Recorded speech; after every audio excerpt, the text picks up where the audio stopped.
Mas o Evangelho de Lucas, nestes 2 primeiros capítulos, está cheio de surpresas. E então depois, no início do capítulo 2, começa-nos a contar como é que foi o nascimento de Jesus, que ninguém sabe como é que foi, mas este Evangelho, pelos vistos, sabe, assim como o de Mateus também soube. Mas já percebemos que este saber é um saber bíblico ou teológico, não é um saber histórico.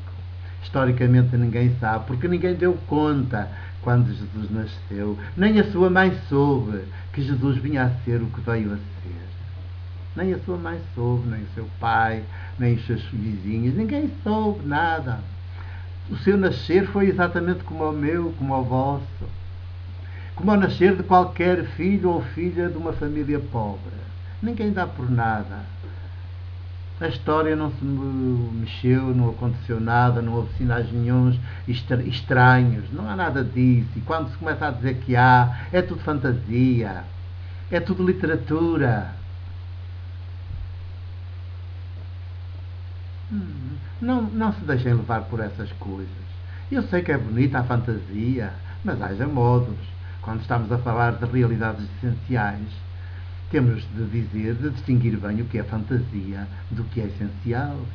Porque as realidades essenciais são as que são fundamento do nosso ser e do nosso viver, e não podemos edificar o nosso ser e viver humano sobre fantasias. Se não podemos construir uma casa sobre areia, muito menos podemos edificar todo o nosso viver histórico sobre uma fantasia.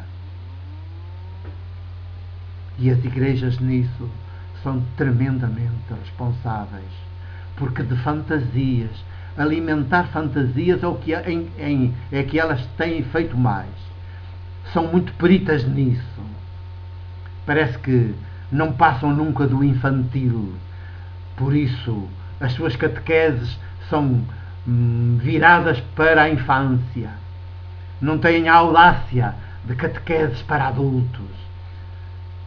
E os poucos adultos que às vezes ainda aceitam ir a alguma dessas iniciativas que num caso ou noutro se realiza, numa situação ou noutra,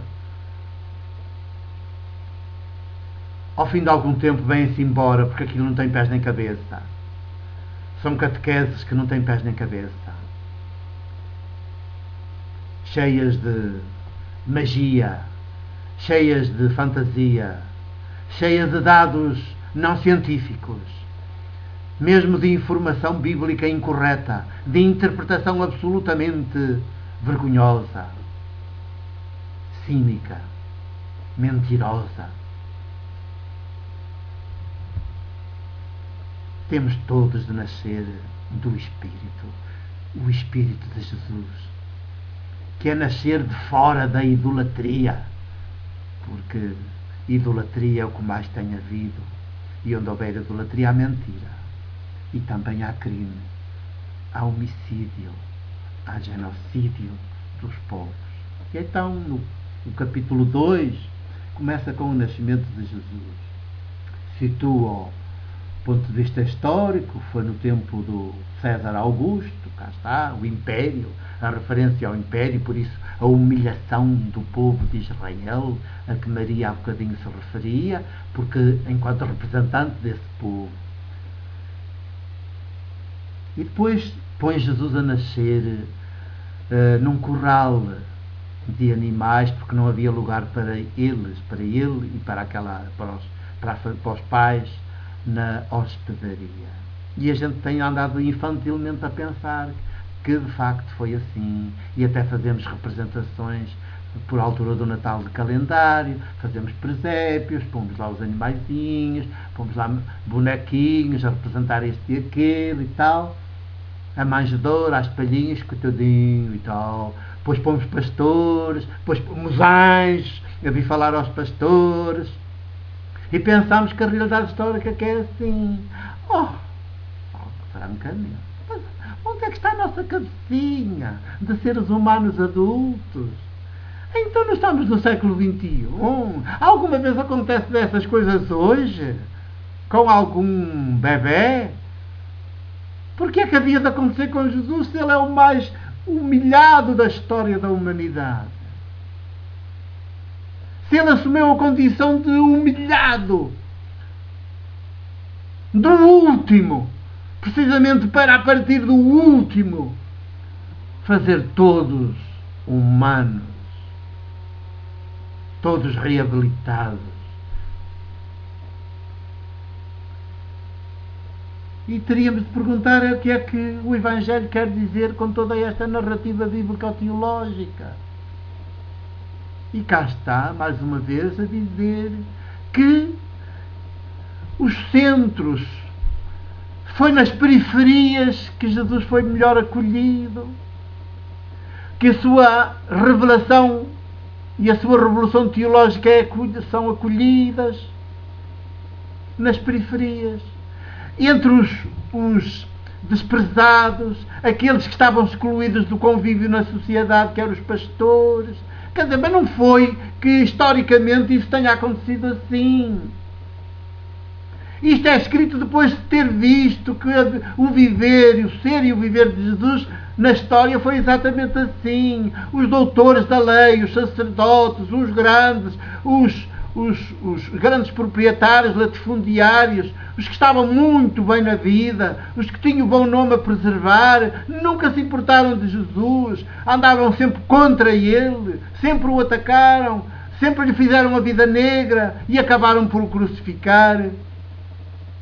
É depois de saberem tudo isto que este texto é escrito, esta narrativa é criada para dizer isto. Colocam isto já neste momento, mas só o conheceram depois, muito depois, quando ele adulto. E quando perceberam que era com este homem assim humilhado, desprezado, que Deus, não o ídolo, mas Deus vivo, estava, e que o reconhecia, se reconhecia nele, e o reconhecia como o seu filho muito amado. Então eles têm uma boa notícia a transmitir e desdobram-se em criação bíblico-literária, em relatos, para transmitir essa boa notícia das formas mais diversas, para atingir diferentes e diversos públicos e diversas sensibilidades. Quer dizer que são os das margens, os excluídos, são os renegados, são os humilhados, são os mais ostracizados, e esses é que reconhecem Jesus, se abrem à sua revelação, partilham a sua fé, aceitam a sua revolução teológica e a vivem, a experimentam, a protagonizam, vão por ela. Não houve manjedoura, não houve nada dessas coisas. Não, nem houve deslocações lá para irem para o recenseamento. Pode ter havido recenseamento, mas até nem foi nesta altura. Lá, tenhamos bom senso, sejamos adultos na fé, deixemos-nos destas infantilidades, passemos para o Jesus adulto, aquele com que Marcos abre o seu Evangelho, o Jesus adulto, que até começou por ser discípulo de João Batista, mas depois se separou dele, fez ruptura com o seu mestre, com aquele percurso, com aquela via, e inaugurou um novo caminho, que é o único caminho para nos tornar plena e integralmente humanos. E é para o Jesus adulto que as nossas conversas vão continuar. É com ele que vamos continuar.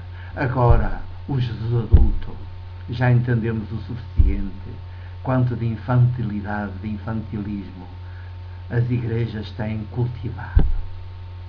E disso havemos de nos afastar para partilharmos a mesma fé de Jesus, fazermos nossa a sua revelação e a sua revolução teológica, levá-la por diante, prossegui-la, nem que isso nos exija, como a ele, o próprio sangue, a própria vida. Meu abraço.